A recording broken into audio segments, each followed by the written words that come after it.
Oi, pessoal de InfoChannel, tudo bem? É um prazer novamente estar aqui com vocês, trazendo sempre um bate-papo descontraído e cheio de informações e novidades. Hoje trazemos aqui o Ricardo Emerick, que é o diretor-geral da HPE no Brasil. Bem-vindo, Ricardo, obrigada por aceitar nosso convite e vir aqui conversar com os nossos telenautas. Eu gostaria que você começasse, Ricardo, falando para a gente, situando a HPE no mundo e no Brasil, como é que vocês estão posicionados? Legal. Primeiro, muito obrigado aí pelo convite. Um prazer enorme poder estar tendo essa oportunidade de falar com vocês aqui com o InfoChannel, poder expandir um pouquinho aí o conhecimento e o que o pessoal conhece e tem evoluído aí com a HPE. Falando um pouco de HPE, a HPE hoje está posicionada em todo o mundo como uma empresa que é do Edge to Cloud, né? Então a gente fala da borda à nuvem. E por que esse contexto? Porque hoje, com a evolução toda de dados, que é exatamente o tema que eu acho que nós vamos começar a elaborar um pouquinho mais aqui, a gente tem uma quantidade enorme de dados na borda que precisa ser tratado, assim como a gente tem a necessidade de ter toda a flexibilidade e agilidade que hoje vem com o conceito de nuvem. Mas a gente vai um pouco além de falar de uma nuvem simplesmente no conceito original que ela foi criada como uma nuvem pública. A gente fala muito sobre como é que a gente atende esse mundo híbrido e muito mais esse mundo distribuído, tendo a cobertura desde a borda até a nuvem. Então é assim que a gente se posiciona hoje. As nossas soluções atendem essa demanda, atendem a demanda de dados, para que a gente possa contribuir com o cliente na transformação digital dele, na aceleração de poder tomar vantagem da tecnologia nos seus negócios.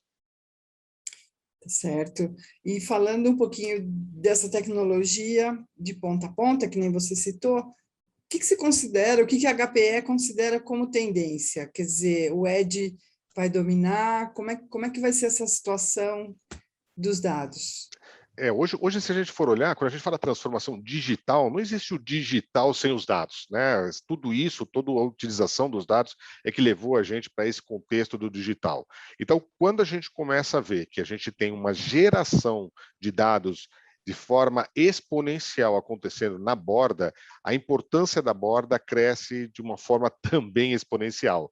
Então, a gente precisa tratar dessa borda e não necessariamente levar tudo a um ponto central para que seja tomada uma decisão. Então, a gente acaba usando muito o exemplo do carro autônomo, que eu acho que é bem ilustrativo para esse tema, porque a gente gera uma série de informações no carro autônomo, mas aqui ninguém iria dirigir um carro autônomo pensando que a tomada de decisão dele estaria na nuvem.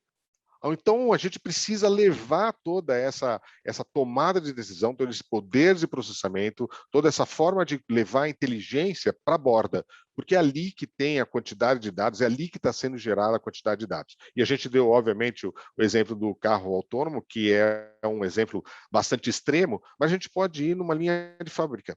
Como a fábrica vai tratar, por exemplo, o corte de uma peça e ter talvez algum tipo de atraso e talvez não cortar a peça da forma adequada ou não corrigir o traçado da forma mais próxima à realidade, ao tempo real que está acontecendo. Então, tudo isso faz com que a gente tenha uma quantidade de dados muito grande na borda, e quando você fala de tendência, sim, a tendência é que isso vá se multiplicar cada vez mais, e a gente precisa ter a tratativa. Isso não quer dizer que nós não vamos ter pontos centrais, onde a gente não vai ter supercomputadores, computadores talvez mais elaborados para fazer alguma tratativa e até o que a gente fala de treinamento daquela inteligência artificial que vai ser utilizada na ponta. Mas a gente precisa ter o conceito de que não existe mais um ponto central.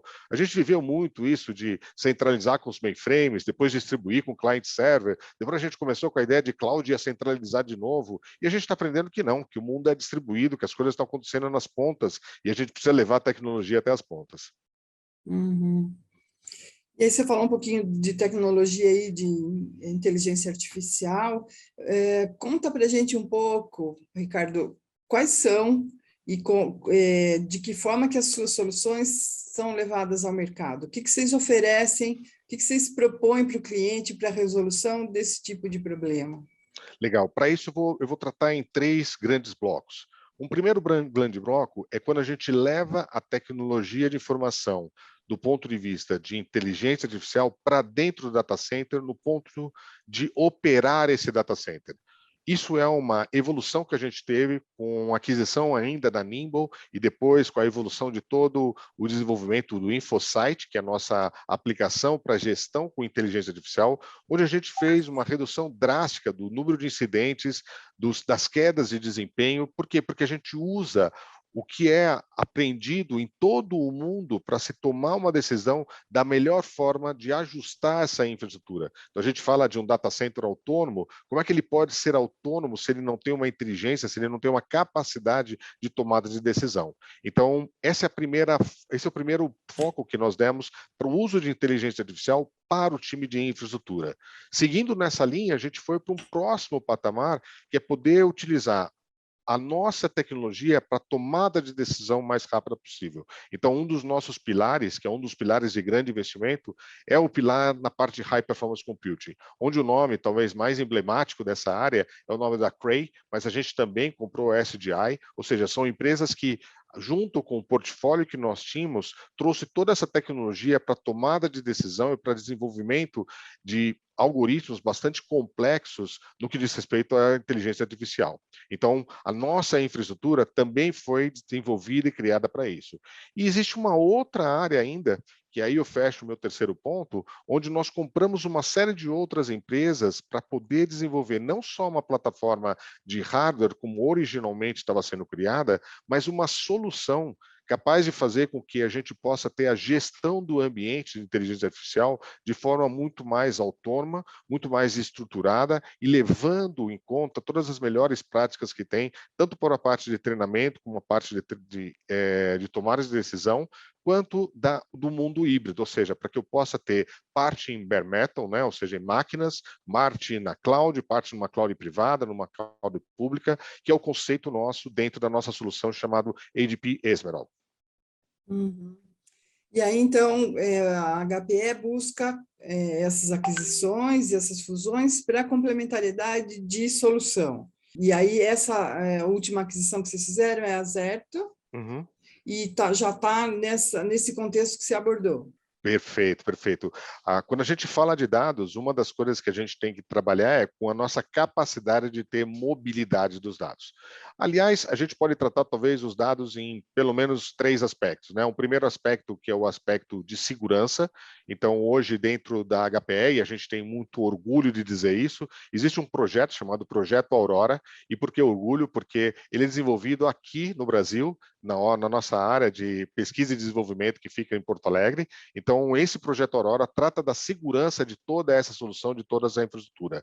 Então, essa é a primeira parte quando a gente fala de dados. A segunda parte, quando a gente fala de dados, é a parte que eu comentei sobre a gente tomar decisões em cima desses dados, e aí a gente tem todo esse ambiente de high performance computing, de computadores de alto desempenho, e a gente tem uma terceira parte, que é exatamente o que se comentou, sobre como é que a gente faz a mobilidade dos dados. Porque mais do que olhar a Zerto como uma empresa de solução simplesmente de proteção de dados, nós estamos falando da Zerto como uma empresa que pode nos trazer uma mobilidade dos dados, sejam os dados dentro do data center do cliente, seja na nuvem, seja na borda, e obviamente com segurança, com capacidade de fazer recuperação de dados e proteger esse ambiente que é tão importante hoje para qualquer empresa. Então a Zerto entra para complementar esse nosso portfólio, exatamente para tratar essa mobilidade, essa segurança dos dados que a gente tem com a Zerto. E tem alguma outra empresa, alguma outra atividade no radar que a HPE imagina adquirir, ou a empresa considera que a solução está completa? Não, a gente nunca considera que a solução está completa, ela está em constante evolução. A gente tem essa solução que a gente chama de Green Lake, que é a nossa solução de consumo, que engloba tudo isso, é a plataforma que a gente chama de borda à nuvem, né? Com a Green Lake a gente consegue levar o consumo desde a borda até a nuvem. A gente tem isso há mais de 10 anos. E a cada ano a gente vê uma evolução muito importante nisso, dentro dessa nossa solução, de levar, mais uma vez, a possibilidade do cliente consumir tecnologia da borda até a nuvem, fazendo a tratativa dos dados com segurança e com a tomada mais rápida possível de decisões. O que a HPE Brasil tem para o canal e o que vislumbra? Quais são as novidades? Legal. A gente está numa transformação junto ao canal. Eu até comento que durante a pandemia, uma das coisas que a gente teve, a primeira humildade de saber que a gente não tinha como conhecer e saber todos os detalhes dessa pandemia. Alguns no início falavam que a gente ia ficar isolado por 3 meses, outros falavam que logo a gente ia estar voltando, e a gente está até agora, mesmo agora, com ainda uma série de incertezas. E o que a gente teve mais certeza durante esse processo é que cada caso era um caso, e o canal conseguiu nos ajudar nessa aproximação que eles tinham. Então, o primeiro ponto é que os canais demonstraram durante esse processo de pandemia que eles têm a regionalização, eles têm a aproximação, eles têm o contato com o negócio do cliente, que junto com a nossa tecnologia pode fazer a diferença para o cliente em momentos críticos como esse. Então, o canal tem uma condição e uma posição fundamental no nosso ecossistema.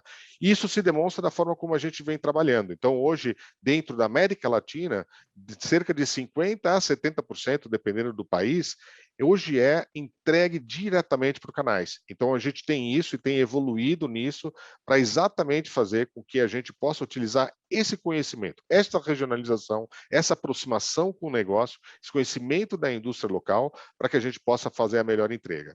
E quando a gente fala do GreenLake, o GreenLake traz a condição para que o momento que a gente tem do canal e do cliente seja estendido. Porque ao lugar de fazer uma venda tradicional, onde o cliente acaba recebendo lá um conjunto de caixas e ali praticamente se encerra um primeiro período de relacionamento com o canal, com a operação do GreenLake, isso se estende, porque o trabalho dele, do canal, vai ser muito mais entender o consumo e adequar essa solução de consumo durante toda a vida de negócio do cliente. Então, a gente faz com que o canal ganhe maior relevância na vida de negócio do cliente do que quando a gente faz uma venda pontual. Então, sim, o canal tem uma importância enorme para a HPE, para esse conhecimento de indústria, e uma importância enorme dentro desse novo modelo, porque ele vai conseguir trazer essa adequação do modelo de consumo à necessidade dos nossos clientes. E esse novo modelo, o canal está preparado? A empresa tem alguma ação no sentido de preparar o canal para essa oferta? A gente tem um programa que é o Partner Ready, onde nós podemos falar com muito orgulho que a América Latina se destaca, e o Brasil recentemente foi até reconhecido por esse programa dentro da América Latina. Esse programa é o programa exatamente que cria todo esse conceito de como é que a gente trabalha com o canal para que ele se desenvolva nas tecnologias existentes e nos modelos de negócio. Então, os treinamentos que nós estamos tendo agora já estão indo muito além de falar simplesmente da tecnologia. Nós estamos falando agora treinamentos de indústria, para que a gente possa ter um entendimento de quais são os principais fatores que impactam uma ou outra indústria, para que a gente possa fornecer. Então, sim, a gente tem evoluído junto ao canal no nosso desenvolvimento, tanto do ponto de vista técnico, quanto do ponto de posicionamento de negócio. Uhum. E aí, a gente falou aí, você citou a questão, né, de pandemia, a gente nem imaginava que ia falar o primeiro ano de pandemia, né? Enfim, estamos aí, espero que seja esse só um ano, 2 no máximo, né? E que a gente, o mundo inteiro, né, acabe se livrando disso tudo. E por falar em um ano, em outubro você vai fazer um ano de cargo, né? Está Isso. atuando como diretor-geral, como presidente da HPE Brasil. Fala para a gente, Ricardo, faz um balanço, quais foram os seus maiores desafios, como é que você superou Legal. e o que você imagina aí para o futuro? Legal. Bem, eu não sou novo de HPE, né? Eu já tenho mais de 30 anos dentro de HPE e percorri várias áreas dentro de HPE. E uma Uhum. das áreas que eu tive maior parte do tempo foi a área de serviço. Então, quando eu fui convidado para essa posição, foi exatamente para a gente poder acelerar essa nossa venda através de serviço. Então, quando a gente fala de consumo, nós estamos muito mais próximo de uma venda de serviço, de uma venda de solução, do que de uma venda de um hardware tradicional. E foi para isso que eu fui convidado. Então, o primeiro desafio que eu tive, obviamente, que foi chegar no país onde a gente estava saindo, né? Eu cheguei em novembro, a gente estava saindo de uma primeira onda e com uma expectativa muito grande de que só existiria a primeira onda. Então, a gente se preparou e nós vimos as empresas também se preparando para ter já uma alavancagem, um crescimento muito forte já no primeiro trimestre aí do ano. E o que a gente viu foi exatamente uma segunda onda que acabou tendo impacto, mas que demonstrou também uma maturidade do mercado a entender como reagir para isso. Quando a gente teve a primeira onda dentro da HPE, a gente falou muito sobre ter dois modelos, né? Um modelo que deveria manter o negócio para aquele momento restrito de recursos, e um outro que deveria ser um modelo para aproveitar as novas oportunidades que surgem em qualquer mudança que acontece no mercado. Qualquer mudança acaba gerando novas oportunidades. E foi isso que a gente viu as empresas na segunda onda começando a observar. Então, dentro dos meus objetivos, que era o objetivo de poder manter as linhas de negócio, a gente teve um crescimento e a gente deve estar fechando esse ano com crescimento praticamente em todas as linhas de negócio.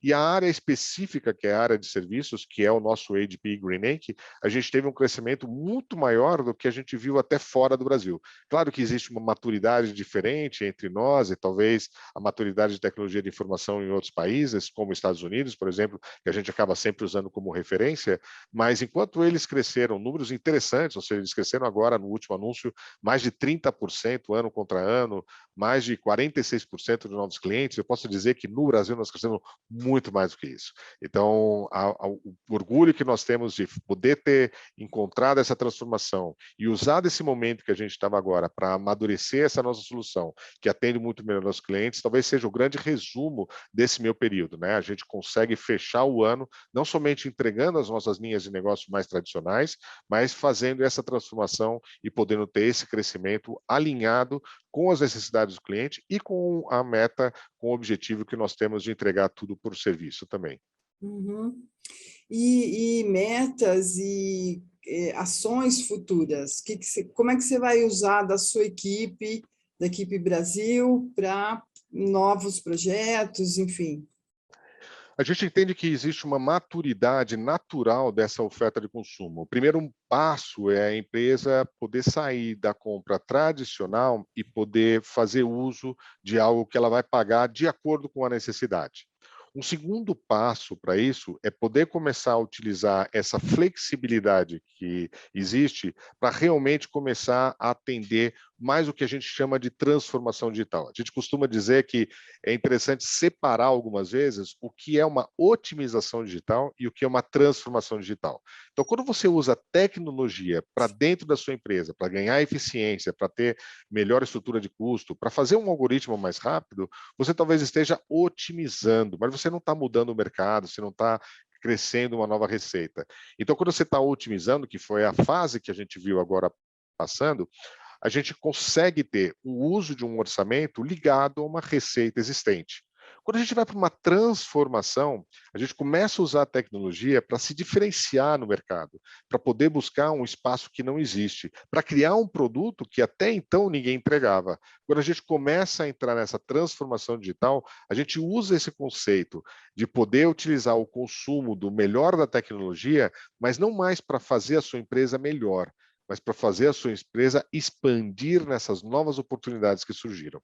Então, a fase que a gente entra agora é a fase onde a gente vai estar colocando mais empenho nos nossos serviços, principalmente de consultoria, nosso serviço que a gente chama de advisor, né? Ou seja, aconselhamento para os nossos clientes, para que eles possam utilizar melhor a tecnologia para essa transformação. E, de novo, os canais têm um importante papel nisso, porque fazem parte do ecossistema. Como é que a gente vai transformar uma empresa? Começa pelo entendimento que a gente tem, a regionalização que a gente tem, os desafios que eles têm. E o mais interessante é que esses canais estão começando a expandir, porque eles estão começando a ver que o mundo digital das empresas que eles atuam já não é mais o mundo que aquela empresa podia tocar, podia ver. O mundo digital abre fronteiras, abre universos, abre horizontes, onde as empresas, talvez no interior de São Paulo, podem estar atendendo a todo o Brasil e, quem sabe, América Latina, quem sabe o mundo. Né? Então, a gente acaba expandindo esses conceitos e dá uma condição, nós, como uma empresa global, de poder fazer essa troca de informação, essa troca de experiência e ajudar eles nessa transformação. Que ótimo. Ricardo, eu quero desejar para você sucesso, vida longa e sucesso no novo cargo, nas suas novas atribuições. E eu deixo aí o espaço aberto para as suas considerações finais, para a sua mensagem aos parceiros, ao mercado, à sua equipe. Perfeito. Primeiro, eu queria agradecer muito, mais uma vez, essa oportunidade de estar com vocês. Eu acho que vocês têm um papel fundamental de poder abrir a esses novos horizontes para todos os canais, levar a comunicação de maneira adequada, com fontes realmente que fazem com que o cliente e os nossos parceiros possam se estabelecer a partir de alguma coisa sólida. Então, parabéns pela seriedade, pelo trabalho de vocês, pela forma como vocês têm levado. Para todos os canais, eu acho que, como eu comentei, a gente tem uma oportunidade de sair da otimização digital e ir efetivamente para a transformação digital. Quando a gente está falando de otimização, nós estamos falando de um orçamento talvez conhecido, restrito do cliente. Quando a gente está falando de transformação, nós estamos falando de um potencial ganho, de uma potencial oportunidade de crescer a empresa junto com vocês. Então, eu me coloco à disposição, junto com toda a equipe, de poder suportar os canais nessa transformação digital, para que a gente possa atender ao mercado, atender a todos os clientes, porque a gente aprendeu muito durante essa pandemia e a gente sabe como fazer cada vez melhor e de uma maneira mais consolidada e, como eu falo sempre, juntos com vocês. Muito obrigado, pessoal.